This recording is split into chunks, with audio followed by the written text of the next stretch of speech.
Like Agnieszka said, I am with the Willow Creek Reclamation Committee, and I have lots of slides, so I'll try and move through them. This is our sign in Creed. I really love it. We always have about 17 sore heads, but our population of the nice folks has dropped down. Anyway, we're about 400 people now. Go ahead. There's two signs, one on either end. It's pretty hilarious. So here we are over in Mineral County, and there's Telluride. We don't have fancy arc view, so we use Google Earth a lot. And then the Creed Mining District is north of Creed. You can see the Solomon Mine in East Willow Creek, and then the next drainage over is West Willow Creek. And then the one that kind of comes in at the bottom is Windy Gulch. And then it goes through town, through a flume, through the floodplain, below Creed, where we just got that brownfields money. And it meets the Rio Grande River. So we're a headwaters tributary to the Rio Grande. Here's a more graphic picture. We have about 35 square miles in the watershed. Go ahead. We have similar geologic formation, lots of volcanic activity. I like to talk about the La Garita caldera, just because it was the biggest supervolcano we know about. But the Bachelor caldera was primarily responsible for the faulting and everything that formed in the Creed Mining District. That's Nicholas Creed. He was the guy who found the first silver north of Creed in the Creed Mining District. If you look at that date, 1889, it's like 10 to 20 years behind the rest of the mining that happened in the state. So we're kind of latecomers, but we mined a lot of silver to make up for it. Here is the Solomon Mill in 1900, and I think it's a pretty extensive operation.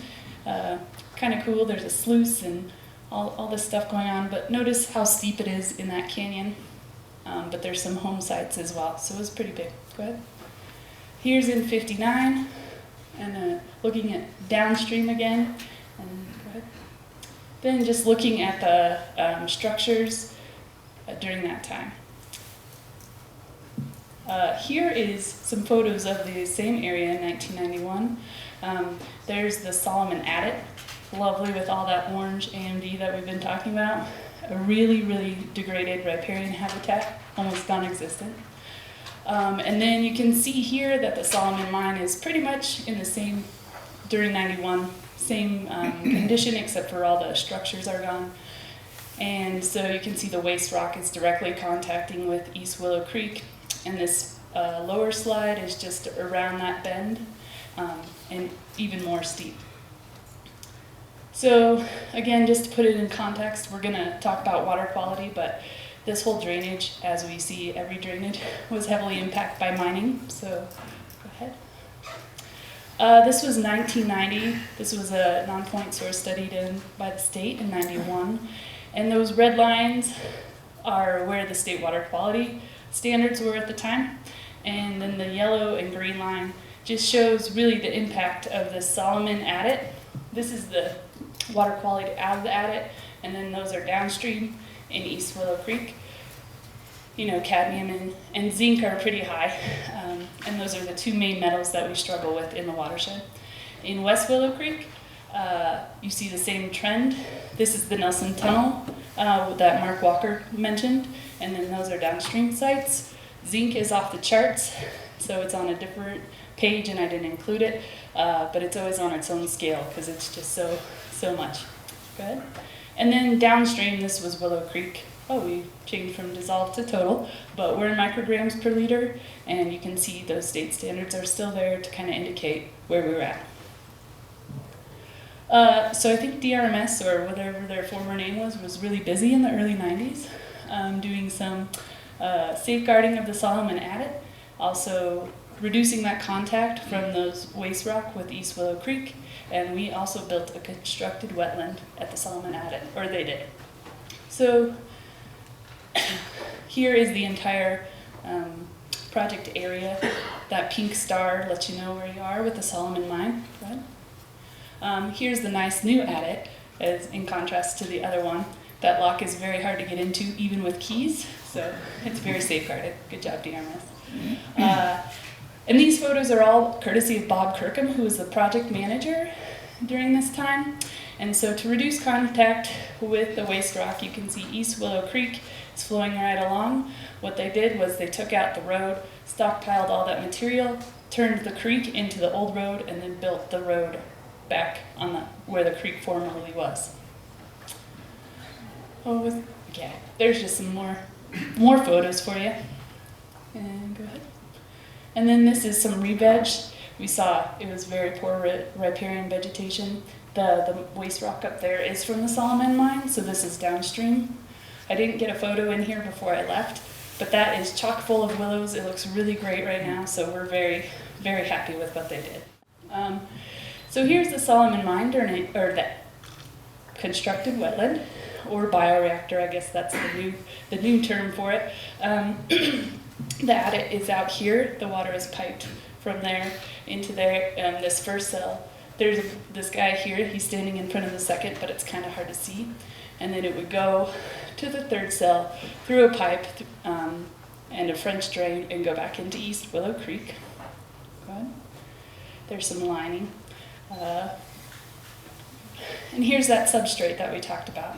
Bob Kirkham said that when they were doing this, they weren't really sure what the mechanism was, so they were throwing everything they could at it to figure out what was really treating the metals or getting rid of the metals. And we now know it's the sulfur-reducing bacteria, but they thought maybe it was wetland plants or some sort of substrate interaction. So this is water quality data after it was installed. So this is above the Ridge mine, which is just above the Solomon. So water quality in micrograms per liter for these three top analytes. The Solomon adit still pumping out lots of zinc. And then the passive mine drainage treatment system outflow got rid of pretty much everything. It's pretty exciting technology. And then below East Willow Creek, those concentrations are still pretty high and seem to have been raising from the upper site, but this was before the Willow Creek Reclamation Committee did a lot of reclamation work up above the Solomon. I actually took this photo, but I'm going to give credit to Bob.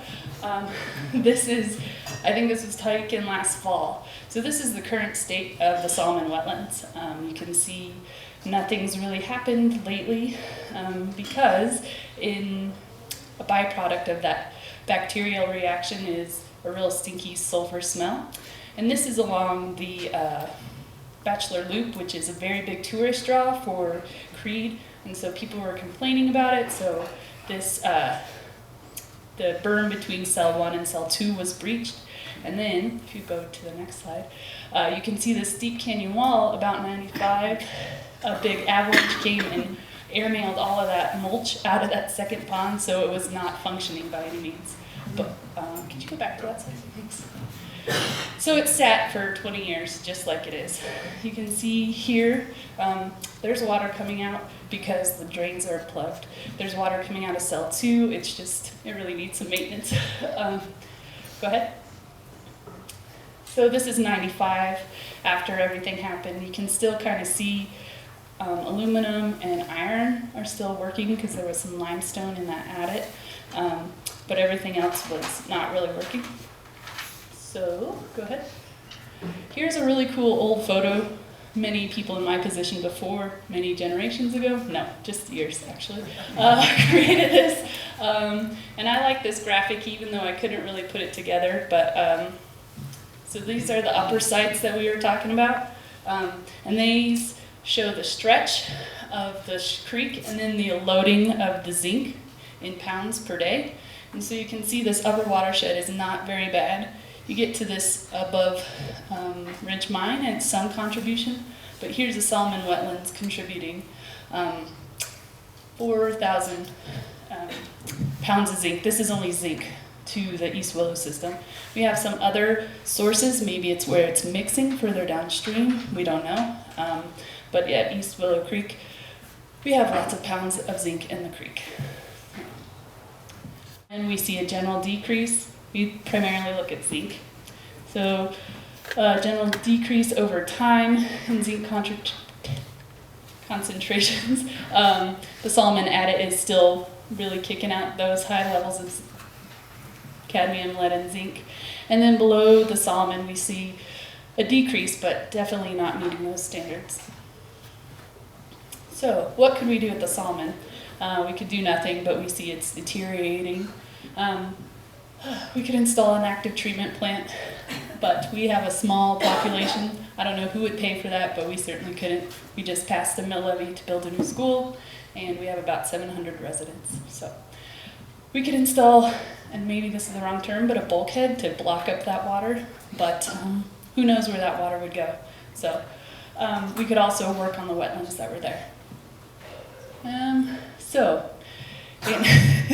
We decided we wanted to go forward, and we brought in our state partners, DRMS and CDPHE. We talked to EPA, we talked to the landowner. What could we do? Was this good SAM guidance good enough? We were going to try. So the pros would we would be working on water quality.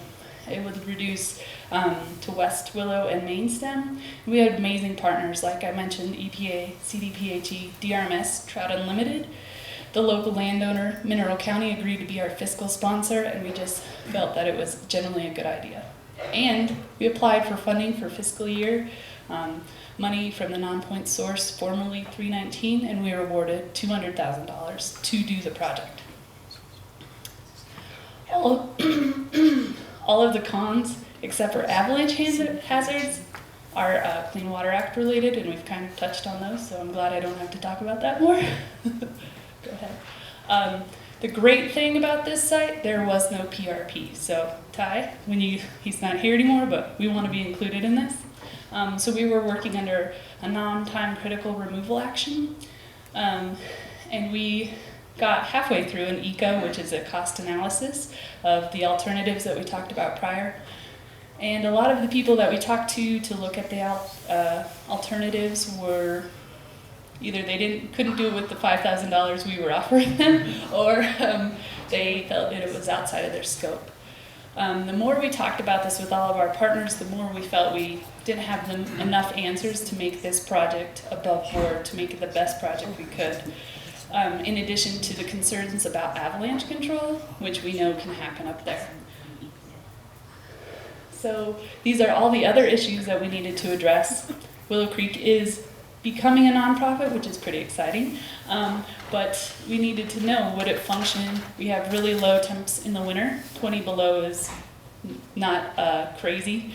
How would the bioreactor, because it is biologic function in those kind of low temps? TCLP, where would we take that sludge?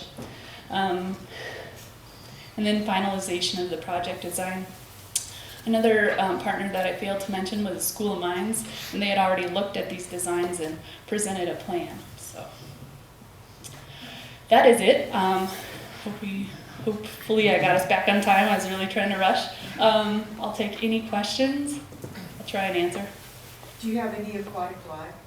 Yes, actually, I failed to mention that. Brook trout are reproducing in that stretch of creek, but we know that they shouldn't be there, so we feel that they're really adapted to that stretch of creek. John suggested that they gain that tolerance in the embryonic stage, so if you were to import fish, they would die. We also, I think that was part of the new classification. The multimetric index based on aquatic invertebrates changed from 99 samples to 2012, so it looked like things were going good in that segment.